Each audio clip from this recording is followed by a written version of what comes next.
Hi everyone, my name is Barbara. I'm the owner of Spanish for Kiddos and Graph for Kiddos, and today I want to show you a very simple activity that you can do to learn the water cycle, el ciclo del agua. And here's a very simplistic way of looking at the water cycle with precipitation, water runoff, groundwater, evaporation, and condensation. And you can start the cycle each way you want and explain how water runs off to groundwater or body of water like oceans and lakes, rivers.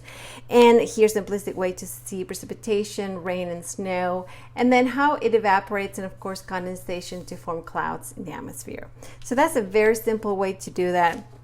And then another activity there to do is just this simple cut and paste that you can go and match the different types of stages there of the water cycle according to this simple diagram here.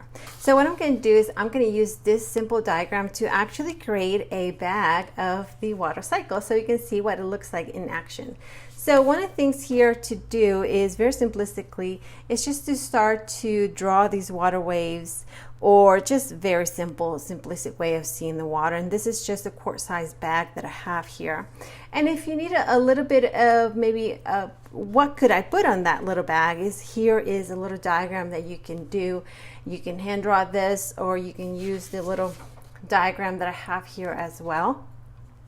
And it is very simplistic in that you're just going to take a Sharpie and then you're just going to create the sun. Of course, you can draw the sun in this way, just a very simplistic way. You can also draw some clouds, of course, to represent all that condensation, and then maybe a few raindrops that you might see in there as well. I do suggest that you draw a few arrows to indicate evaporation here, just to indicate that. And then what we're going to do is very simple. I have a half a cup of water here, and then what I did was just add a few drops of food dye, just enough to give it that color of the water. And what you're going to do is actually place that inside the bag. Once that's in there like this, you're going to seal the bag, or just close the bag, make sure it's tight, and then you're going to use some type of tape and then put it on a window that is going to get some sun. Make sure not direct sun, but just enough sunlight that you're going to see actually the water droplets start to evaporate. And then of course you'll see some of those coming down as precipitation, excuse me.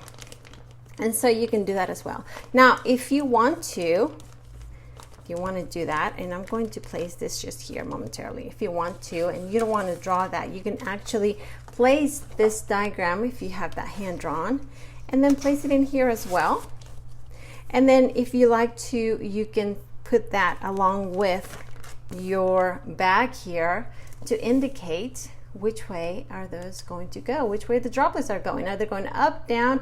How is it evaporation and condensation happening at the same time? And then what I suggest also is to go back to your diagrams here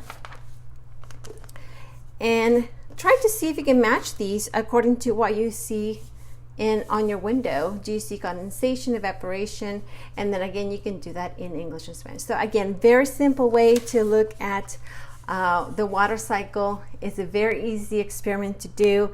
Just leave it overnight, see what it looks like in the morning, or you can place it early in the morning and see what happens in the afternoon, what happens at different times of the day. So that is a great way to look at the water cycle. So thank you so much for joining me today. Join me for another simple, quick, easy way to learn English and Spanish with fun activities, stories, and of course science experiments like this. Thank you so much, everyone. I hope you have a wonderful day. Bye-bye.